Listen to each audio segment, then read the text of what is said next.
జై చిరంజీవా జగదేక వీరా అసహాయ సూరా అంజనీ కుమారా. ఏ బ్రహ్మ ముహూర్తాన కొణిదెల వెంకట్రావు మెగాస్టార్ చిరంజీవి అనే శివశంకర్ ప్రసాద్ అంజనమ్మ కడుపున బీజ వేశాడో కానీ ఆ బ్రహ్మ ముహూర్తం 71 సంవత్సరాల నుంచి నిరంతరం వెలిగిస్తూ అభిమానుల్ని రక్షిస్తూ ఎందరికో జీవనాభాది కల్పిస్తూ అందరికీ నేనున్నానని భరోసా ఇస్తూ ముందుకు నవజీవకుల్లా తిరుగుతున్న మెగాస్టార్ చిరంజీవి గారికి జన్మదినం సందర్భంగా నా హృదయపూర్వక పాదాభివందనాలు తెలియజేసుకుంటూ నేను ఈరోజు ఏడుకొండల వెంకన్న సాక్షిగా, శ్రీశైలం మల్లన్న సాక్షిగా, బెదవాడ కనకదుర్గమ్మ తల్లి సాక్షిగా, సింహాద్రి అప్పన్న సాక్షిగా, యాదగిరిగుట్ట నరసింహస్వామి సాక్షిగా, నేను కొలిసే అయ్యప్ప స్వామి సాక్షిగా నిజాలే మాట్లాడతా. మెగాస్టార్ క్యారెక్టర్ గురించి, క్యాలిబర్ గురించి, కెపాసిటీ గురించి, వ్యక్తిత్వం గురించి, వ్యక్తి వికాసాన్ని గురించి నేను మాట్లాడదామని మీ ముందుకు వచ్చాను. చిరంజీవి ఏ బ్యాక్గ్రౌండ్ లేకుండా, ఏ రౌండ్ లేకుండా ఒక కానిస్టేబుల్ కొడుకుగా చదువుకొని కుర్రాడులా చెన్నై నగరంలో అడుగుపెట్టినప్పుడు మీ అభిమానులందరూ ఎవరి కుర్రాడు, ఎవరి అడ్రస్ లేని వ్యక్తి అన్నాళ్ళకి ప్రపంచవ్యాప్తంగా ఉన్న తెలుగు వారందరికీ మెగాస్టార్ అంటే ఏంటో మహోన్నత వ్యక్తి మెగాస్టార్ చిరంజీవి. నాకు ఆయన అంటే ప్రాణం.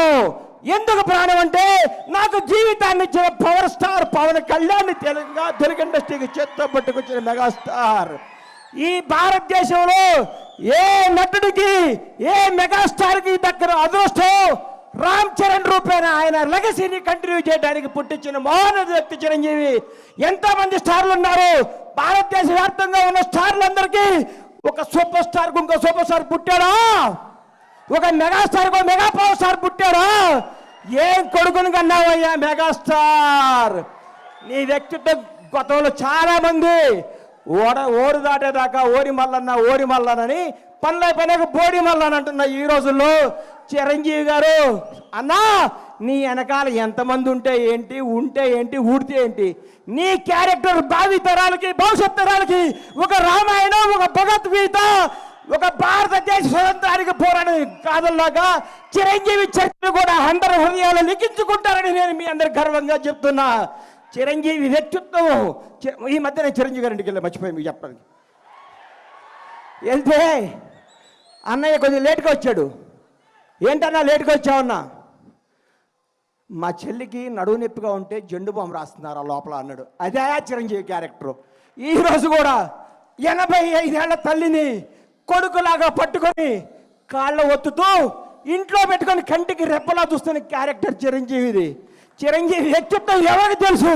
కంటికి రెప్పలాగా తన కుటుంబాన్నే కాదు నానుకునే వాళ్ళందరినీ. 25 సంవత్సరాల కింద బండ్ల గణేష్ ఏందండి అడ్రస్ లేనోడిని, అడ్రస్ అంటే తెలియనోడిని. అన్నా నేను ఇల్లు కట్టుకున్నానంటే నా అడ్రస్ ఎత్తుకుంటూ చాట్ దగ్గర వచ్చాడు నడువు నొప్పితో. ఆ రోజు మెగాస్టార్ శంకర్ దాదా లాంటి బ్లాక్ బస్టర్లు కొట్టి యావత్ భారతదేశం చిరంజీవి చూడాలనుకున్న రోజుల్లో 50 కిలోమీటర్ల నడువు నొప్పితో వచ్చిన మహోన్నత వ్యక్తి మెగాస్టార్ చిరంజీవి. ఆయన క్యారెక్టర్ గురించి మాట్లాడాలంటే, ఆయన క్యాలిబర్ గురించి మాట్లాడాలంటే, ఆయన స్టామినా గురించి మాట్లాడాలంటే, ఆయన నిజాయితీ గురించి మాట్లాడాలంటే, ఆయన నిర్భయం గురించి మాట్లాడాలంటే ఎవరి తరం కాదు, ఎవరి వ్యక్తిత్వం ఉండదు. అన్నా నువ్వు రాజకీయాల్లో నుంచి బయటకు ఎందుకు వచ్చావు అంటే నేను అడిగాను. ఇదే స్టేజ్ మీద గోవిందులందరూ వాడే ఫంక్షన్లో కూర్చుంటే అన్నా మీరు రండి, యాక్ట్ చేయండి, మీకు దండం పెడతా, మీరు రావాలి, మీరు డ్యాన్స్ చేయాలి, మీరు భారతదేశ తెలుగు చలనచిత్ర పరిశ్రమలో వచ్చిన స్థాయిగా ఉండాలని నీలాంటి అభిమానులు, నాలాంటి అభిమానులు ఎంతోమంది అడిగితే ఆయన వచ్చి మళ్ళీ దుమ్ము దులుపుతున్నాడు, హిట్ల మీద హిట్లు కొడుతున్నాడు. ఆయన నుంచి అందరూ నేర్చుకోవాలి. సినిమా వెనకాల సినిమా ఎక్కిస్తూ, సినిమాతో సినిమాలు పెంచుతూ, ఎంతోమందికి వినోదాన్ని ఇస్తూ, ఎంతోమందికి హక్కుని చేర్చుకొని ప్రతి ఒక్కరికి నానుకున్న వాళ్ళందరికీ చేతునిచ్చి ఆయనలో స్వార్థం ఉంటే ఆయనే నేనే ఉండాలనుకుంటే నేను ఉండాలి, నా కొడుకు ఉండాలనుకుంటాడు. అవన్నీ పక్కన పెట్టి మేము ఉండాలి, మనం ఉండాలి, మనం అందరం ఉండాలి, అందరూ పైకి రావాలి, అభిమానించే ప్రతి ఒక్కరికి బంగారు భవిష్యత్తు ఇవ్వాలి అని చెప్పిన మోహన వ్యక్తి మెగాస్టార్ చిరంజీవి. చిరంజీవి అనేవాడు ఇండస్ట్రీలో రాకపోయింటే నాలాంటి వాళ్ళు వచ్చేవాళ్ళు కాదు. ఎందుకంటే ఇండస్ట్రీ అందదేమో సామాన్యులకి అందరూ ఒక కలేమో అని అనుకుంటున్న రోజుల్లో ఒక చిరంజీవి కూడా మెగాస్టార్ అవ్వచ్చు, కష్టపడే ఎవడైనా సినిమా ఇండస్ట్రీలో పైకి రావచ్చని అడ్రస్ కల్పించిన మహోన్నత వ్యక్తి మెగాస్టార్ చిరంజీవి. ఆయన గురించి కొందరు మాట్లాడుతుంటారు, చిరంజీవి తొక్కేశాడు. చిరంజీవి తొక్కుతాడా? చిరంజీవి ఎవరిని తొక్కడయ్యా? ఎక్కుతాడు, ఎక్కిస్తాడు, లేపుతాడు, లేపి కూర్చోబెడతాడు.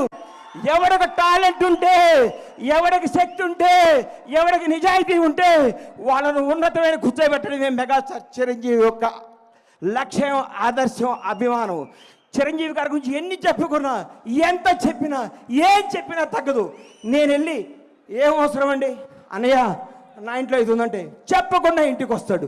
అరే గని వస్తాను అంటే వస్తాడు.